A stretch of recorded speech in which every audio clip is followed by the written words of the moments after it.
Hello friends, good morning. Welcome to Jaya simple life style. இன்னைக்கு வந்து Monday morning.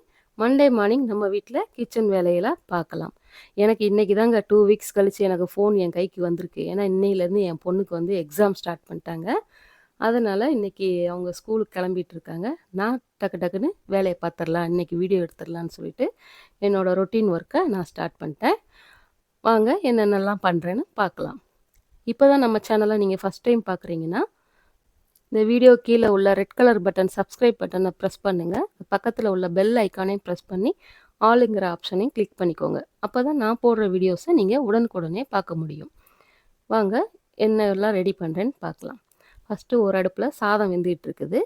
இன்னொரு அடுப்பில் வந்து 2 உருளைக்கிழங்கு வந்து வேக வச்சுருக்கிறேன். அது ஒரு பக்கம் வெந்துகிட்ருக்கு. அடுத்து ஒரு சைடு வந்து பார்த்திங்கன்னா இன்றைக்கி மஷ்ரூம் மசாலா தான் இன்றைக்கி பண்ணுறேன். Mushroom gravy. இது வந்து லஞ்சுக்காக பண்ணுறேன். இந்த மஷ்ரூம் கிரேவி இது ரெடி ஆகட்டும். அப்புறம் நான் வந்து ஒரு யூடியூப் சேனல் வந்து நான் ரெகுலராக பார்ப்பேன். பேர் சொல்லலான்னு நினைக்கிறேன், சொல்கிறதுல ஒன்றும் தப்பு இல்லை. அதாவது ஜெனிஸ் சேனல்னு சொல்லிட்டு ஒரு சேனல். அவங்க இதே மாதிரி தான் நல்லா குக்கிங் சேனல் வச்சுருக்காங்க. சூப்பராக நல்லா ஃபாஸ்ட்டாக நல்லா விதவிதமாக நல்லா சமைப்பாங்க. நல்லா இருக்கும் அவங்க இது வீடியோஸ் பார்க்குறதுக்கு. அவங்க வந்து இப்போ ரீசெண்டாக வந்து ஒரு அவார்டு வாங்கியிருக்காங்க. அதாவது ஃபுட் விளாகர், பெஸ்ட்டு ஃபுட் விளாகர்னு சொல்லிட்டு ஒரு அவார்டு வாங்கியிருக்காங்க. அதனால் கங்க்ராச்சுலேஷன்ஸ் ஜெனி சிஸ்டர். உங்களை பார்த்து தான் நானும் வந்து இந்த மாதிரி சேனல் ஆரம்பிக்கலான்ட்டு எனக்கு ஒரு இன்ஸ்பிரேஷனாக இருந்து நானும் ஸ்டார்ட் பண்ணியிருக்கிறேன். என்னோடய ஜேர்னியும் உங்களை மாதிரியே நல்லபடியாக போகணும். எனக்கும் ஒரு விஷ் பண்ணுங்கள். ஓகே, இப்போ பாருங்கள் சாதமும் வடித்து வச்சாச்சு. அடுத்து மஷ்ரூம் கிரேவியும் ஒரு பக்கம் ரெடி ஆயிடுச்சு. இன்னொரு பக்கம் இது வந்து ஒரு பொரியலுக்காக தான் ரெடி பண்ணிகிட்ருக்கேன். என்ன பொரியல் இன்றைக்கி பண்ண போகிறேன்னா கீரை பொரியல் தான் பண்ண போகிறேன். கீரை வந்து நேற்று நைட்டே நான் வாங்கி அதை பூரா கிள்ளி க்ளீன் பண்ணி சுத்தமாக ஃப்ரிட்ஜில் வச்சுருந்தேன். அதை தான் இன்றைக்கி செய்ய போகிறேன். இந்த கீரை செய்யும்போது வந்து பார்த்திங்கன்னா ஒரு 2 ஸ்பூன் அளவு பாசிப்பருப்பு வந்து ஊற வச்சு அதை வடிகட்டிட்டு இதில் சேர்த்துக்கிடலாம். ஏன்னா இந்த கீரை வந்து கொஞ்சம் கசக்கும், ஆனால் ரொம்ப ரொம்ப நல்லது. மணத்தக்காளி கீரை தாங்க. இது வந்து வயிற்று புண்ணு, அல்சரு, இந்த மாதிரி வயிறு சம்மந்தப்பட்ட எந்த ஒரு நோயாக இருந்தாலும் இந்த கீரையை நம்ம சாப்பிட்டு வந்தோம்னா எல்லா வியாதியும் சரியாயிரும். ரொம்ப ரொம்ப நல்லதுங்க. இப்போ குழந்தைங்களாம் லைட்டாக கசப்பாக இருக்குதுன்னு சொல்லிட்டு சாப்பிட மாட்டாங்க. அதுக்காக தான் இந்த 2 ஸ்பூன் பாசிப்பருப்பும் கொஞ்சம் தேங்காய் பூவும் அதிகமாக போட்டு நம்ம செஞ்சு கொடுத்தோம்னா நல்லா விரும்பி சாப்பிடுவாங்க. இப்போ இதில் கொஞ்சம் உப்பு, கொஞ்சம் மஞ்சள் தூள் கொஞ்சம் சேர்த்துருக்கேன். நல்லா வதங்கி வரட்டும். கீரை எப்பயுமே மூடி போட்டு வேக வைக்கக்கூடாது.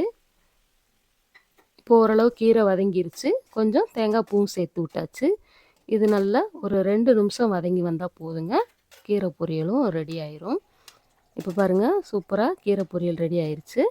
இதை வேறு அடுப்பில் ட்ரான்ஸ்ஃபர் பண்ணிவிட்டு இதில் வந்து கொஞ்சம் ரசத்துக்காக நான் ரெடி பண்ணி வச்சுருந்தேன். அந்த ரசத்தையும் கொஞ்சம் தாளித்து விட்டுறலாம். எப்பயுமே ரசமோ சாம்பாரோ தாளிக்கும் போது நான் வந்து பெருங்காயத்தூள் சேர்த்து தாளிப்பேன். நீங்கள் யாரெல்லாம் வந்து பெருங்காயத்தூள் சேர்ப்பீங்கன்னு எனக்கு கொஞ்சம் கமெண்ட் பண்ணுங்கள். அது மாதிரி அந்த ரெடி பண்ணி வச்சுருக்கிறதுலையும் பெருங்காயத்தூள் சேர்த்து அதுலேயும் நான் மிக்ஸ் பண்ணி வச்சுருப்பேன், அந்த புளி கரைசல்லையும். ஆனால் தாளிக்கும்போது கொஞ்சம் சேர்த்தோம்னா இன்னும் நல்ல வாசனையாக அருமையாக இருக்கும். அடுத்து இன்றைக்கி வந்து நான் மார்னிங் என்ன பிரேக்ஃபாஸ்ட்னு பார்த்தீங்கன்னா இன்றைக்கி ஆலு பரோட்டா தான் பண்ண போகிறேன். இன்றைக்கி ஏன் ஆலு பரோட்டானா நான் நேற்று வந்து குக்கு வித் கோமாளி நிகழ்ச்சி விஜய் டிவியில் பார்த்துட்டு இருந்தோம்.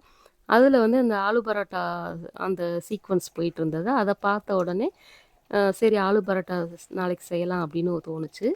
சரின்ட்டு டக்குன்னு அதை செய்கிறதுக்காக தான் அந்த உருளைக்கிழங்கு 2 வேக போட்டிருந்தேன். ஒரு பக்கம் ரசமும் ரெடி ஆயிடுச்சு. அதை வேறு பாத்திரத்தில் ட்ரான்ஸ்ஃபர் பண்ணி வச்சுட்டேன்.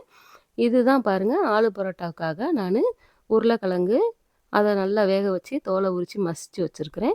இது என்னோடய ஸ்டைலில் நான் செய்கிற ஆலு பரோட்டா. இதில் என்னென்ன கலந்துருக்கேன்னு பார்த்தீங்கன்னா அந்த உருளைக்கிழங்கு நல்லா மசித்து எடுத்துட்டு அதில் கொஞ்சம் மஞ்சள் தூள், மிளகாய்த்தூள், மல்லித்தூள், கரம் மசாலா தூள், அப்புறம் ஜீரகம், அப்புறம் கொத்தமல்லி தழை, உப்பு இதெல்லாம் சேர்ந்து நல்லா பிசைஞ்சு விட்டுட்டு அதை வந்து சின்ன சின்ன உருண்டையாக வந்து நமக்கு எந்த சைஸ்க்கு நமக்கு வேணுமோ சப்பாத்தி இல்லை ஆலு பரோட்டா அந்த சைஸுக்கு தகுந்த மாதிரி நம்ம இதை உருட்டி எடுத்து வச்சுக்கலாம்.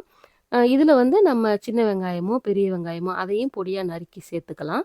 நான் வந்து என் பொண்ணுக்கு வந்து வெங்காயம் அதில கொஞ்சம் டக்குன்னு நல்லா வேகணும் இல்லையா? அது கொஞ்சம் வேகாம இருந்தா கூட கொஞ்சம் பச்சையா இருக்கும் ஆனியன்.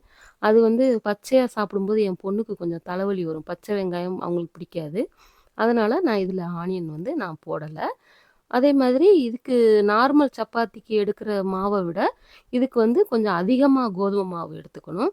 அத வந்து நல்லா இந்த மாரி தேய்ச்சுட்டு, அதுக்கப்புறம் அந்த உருளைக்கிழங்கு அந்த மசாலாவ உள்ள வச்சு, அத ஃபோல்டு பண்ணி, மறுபடியும் இந்த மாரி தேய்ச்சு எடுத்துக்கணும்.